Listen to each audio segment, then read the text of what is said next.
Hello good morning guys, मैं नवीन चौधरी और आज हम शुरू करने वाले हैं इंडियन पॉलिटी की हमारी सीरीज़ का सेकंड लेक्चर। ठीक है, अभी तक हमने जो पढ़ा था जिसके अंदर आपने यहाँ पे राज्य के बारे में पढ़ा था। ठीक है, उसके बाद में हमने सरकार के 3 अंग पढ़े, विधायिका, कार्यपालिका, न्यायपालिका।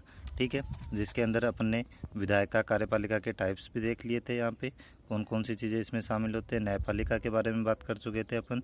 ठीक है, और दूसरा उसके बाद में हमने क्या देखा था कि मंत्री परिषद के अंदर मैक्सिमम कितने मेंबर्स हो सकते हैं। ठीक है, उसके बाद में अगर हम बात करें आगे तो फिर हमने यहाँ पे मंत्री परिषद में कौन कौन से मंत्री होते हैं 4 प्रकार के, उनके बारे में बात की थी।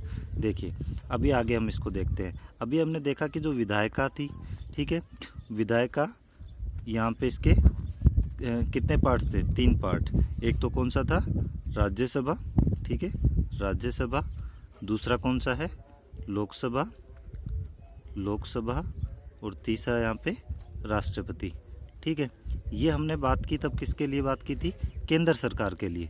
ठीक है, इसके अलावा अगर हम देखो राज्य की बात करें, फ्रांस के अंदर बात करें तो हमारे देश के अंदर जो संसदीय शासन प्रणाली है, इसके अंदर विधायिका, राज्यों की विधायिका और कार्यपालिका जो होती है वो केंद्र से अलग होती है। सभी राज्य की विधायिकाएं अलग होंगी, कार्यपालिकाएं अलग होंगी, केंद्र की विधायिका एंड कार्यपालिका अलग होती है। लेकिन जो हमारे यहाँ न्यायपालिका है, ठीक है, न्यायपालिका सेपरेट नहीं है। ठीक है, न्यायपालिका पूरे देश के लिए एक ही न्यायपालिका है। अगर सुप्रीम कोर्ट, हाई कोर्ट, अधीनस्थ न्यायालय की बात करें, ये फिर क्या आपके देश के लिए एक ही सिस्टम में है। ठीक है, यहाँ पे शासन की प्रणाली देखो, शासन की प्रणाली की बात की जाए, ठीक है, कि शासन की कौन सी प्रणाली है, शासन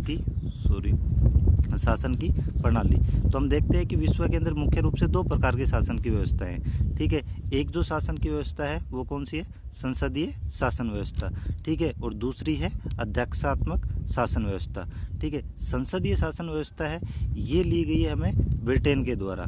ठीक है, और अध्यक्षात्मक शासन व्यवस्था की बात करें तो ये किस में देखने को मिलती है, जो अमेरिका का संविधान है उसमें देखने को मिलती है।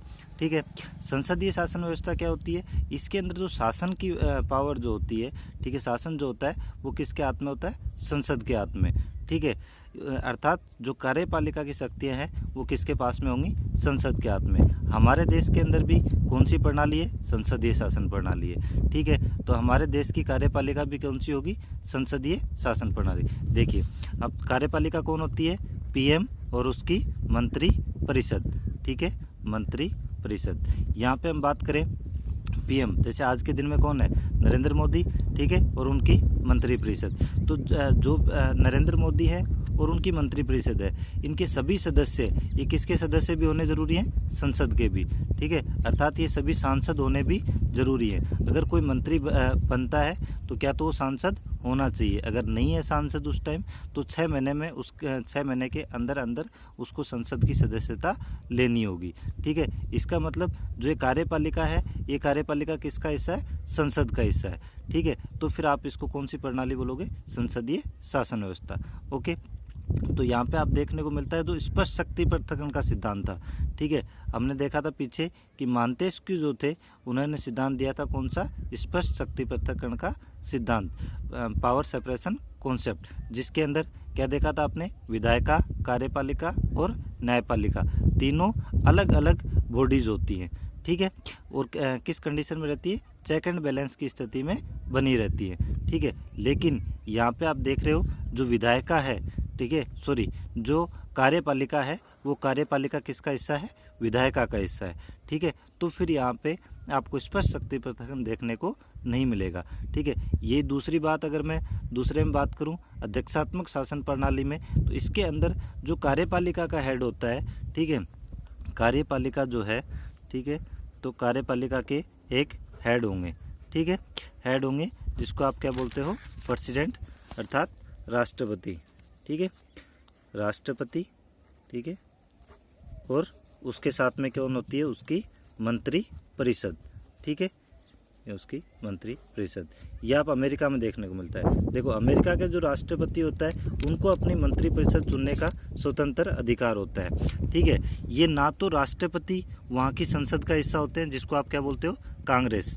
ठीक है, वहाँ की कांग्रेस के हिस्से नहीं होता है राष्ट्रपति, ठीक है। और दूसरा, उसके जो मंत्री होते हैं वो मंत्री भी कोई भी वहाँ की कांग्रेस का हिस्सा नहीं है, ठीक है। अर्थात वहाँ की विधायिका के कोई भी मेंबर नहीं होते हैं। जब विधायिका के मेंबर नहीं होंगे तो ये जो कार्यपालिका है, ये कार्यपालिका वहाँ की विधायिका से पूरी तरह से अलग होगी, ठीक है। और न्यायपालिका पहले से ही अलग है। तो फिर आपको इसके अंदर जो अध्यक्षात्मक शासन प्रणाली है, इसके अंदर आपको इस पर शक्ति पृथक्करण देखने को मिलेगा, ठीक है। ये तो हो गया हमारा शक्ति पृथक्करण का सिद्धांत की बात। ओके, आगे हम पढ़ेंगे भारतीय संविधान का विकास। सर कि इंडिया का संविधान जो है, ये जो आज के दिन में संविधान बना, ठीक है। आप जानते हो इंडिया का संविधान कब बना? 26 नवंबर 1949, ठीक है। और ये लागू कब होता है? यहाँ पे 26 जनवरी 1950, ठीक है। 26 जनवरी 1950 को आप मानते हो कि आपका संविधान लागू होता है, ये सभी आप जानते हो, ठीक है। लेकिन ये बन कब गया था? 26 नवंबर 1949, ठीक है। लेकिन ये जब बना, ठीक है, इससे पहले कुछ इसकी लंबी जर्नी रही होगी। ऐसा तो है नहीं कि एक दिन में संविधान बना उसको लागू हो गया, ठीक है। तो आप जहाँ तक बात करते हो हिस्ट्री में भी आप इंडिया की बात कर सकते हो, ठीक है। लेकिन मेनली अपन जहाँ से देखेंगे तो कहाँ से देखना शुरू करेंगे? 1773 का जो रेगुलेटिंग एक्ट था, ठीक है। आप जानते हो कि 1600 ईस्वी के अंदर आपके देश में यहाँ पे ईस्ट इंडिया कंपनी आ गई थी, ठीक है। ईस्ट इंडिया कंपनी कब आती है? 1600 ईस्वी में। यहाँ तक 1600 ईस्वी तक देश में किसका राज चल रहा है? मुगलों का राज चल रहा है, ठीक है। और शुरुआत में अगर बात की जाए ईस्ट इंडिया कंपनी की, तो शुरुआत में वो ओनली ट्रेड के जो मैटर्स होते थे उसी के को देखती थी, ठीक है। ओनली ट्रेड वगैरह करती थी, इसके अलावा कोई भी राजनीतिक या क्षेत्रीय शक्ति के रूप में नहीं थी, ठीक है। लेकिन धीरे धीरे 1765 तक आते आते इसने यहाँ पे बंगाल, ठीक है, उड़ीसा, असम, बंगाल, उड़ीसा, असम, ठीक है, इन तीनों के अंदर जो दीवानी मामले हैं, ठीक है, दीवानी और राजस्व मामले हैं, इन मामलों के अंदर राइट्स खरीद लिए थे। किससे? यहाँ पे जो देश के अंदर उस टाइम मुगल शासक था, उनसे यहाँ पे इन्होंने दीवानी राइट्स जो थे वो ले लिए थे, ठीक है। तो एक प्रकार से यहाँ पे पहली बार ये कौन सी क्षेत्रीय शक्ति के रूप में उभरने लगती है, ठीक है। फिर इन्होंने 1773 के अंदर एक रेगुलेटिंग एक्ट पारित किया, ठीक है। और वो उस रेगुलेटिंग एक्ट से हम हमारे संविधान की जो प्रारंभिक पीढ़ी है उसकी शुरुआत मान सकते हैं, ठीक है। उसके बाद में 1773 के बाद में कंटिन्यूसली समय समय पे ब्रिटिश गवर्नमेंट के द्वारा यहाँ पे कुछ एक्ट्स पारित किए गए और धीरे धीरे हम 1947 तक हमारे देश के अंदर ब्रिटिश गवर्नमेंट के द्वारा जो भी एक्ट पारित किए गए उन सभी को सम्मिलित करके उसके बाद में आपकी जो संविधान सभा है, संविधान सभा ने जो संविधान बनाया, ठीक है, और वो अंत में लागू कर दिया गया, ठीक है। अब बात करते हैं हम सबसे पहले संविधान सभा की, ठीक है। संविधान सभा क्या है? सभा आप जानते हो कोई भी नॉर्मल असेंबली होता है, इसमें काफ़ी लोग एक साथ बैठते हैं, ठीक है। उस संविधान सभा नाम है, तो ऑब्वियसली इस सभा ने, इस असेंबली ने किसका निर्माण किया? संविधान का निर्माण करने के लिए सभा बैठी थी, ठीक है। तो जब देश के अंदर अंग्रेज़ों का शासन चल रहा था और अंग्रेज़ अपनी मनमर्जी से वहाँ की ब्रिटिश गवर्नमेंट लंदन से जो एक्ट पारित करती थी उसके अनुसार यहाँ पे शासन हो रहा था, ठीक है। लेकिन शुरुआत में 1895 के अंदर आपके देश में बाल गंगाधर तिलक जो थे, इन्होंने सर्वप्रथम एक संविधान सभा की मांग की, ठीक है। संविधान सभा की मांग की, यानी कि वह सभा जो कि हमारे देश का संविधान बनाए, ठीक है। तो ये ऐसी पहली मांग यहाँ पे तिलक ने की थी।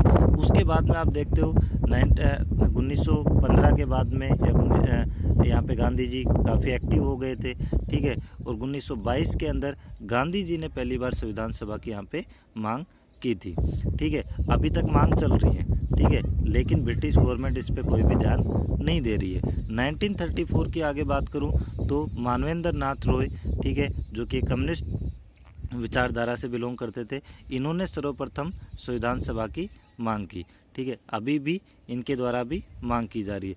लेकिन 1935 में सर्वप्रथम कांग्रेस ने संविधान सभा की मांग की, और कांग्रेस इस देश के अंदर उस टाइम सबसे बड़ा एक प्रकार से जो भारतीय लोगों का राजनीतिक दल था। ठीक है, ये भी अभी तक मांग तक ही सीमित है। ठीक है, अब 1938 में कांग्रेस ने फिर से संविधान सभा की मांग की। ठीक है, लेकिन इसमें अंतर था, और अंतर क्या था कि इस बार कांग्रेस ने जो संविधान सभा की मांग की वो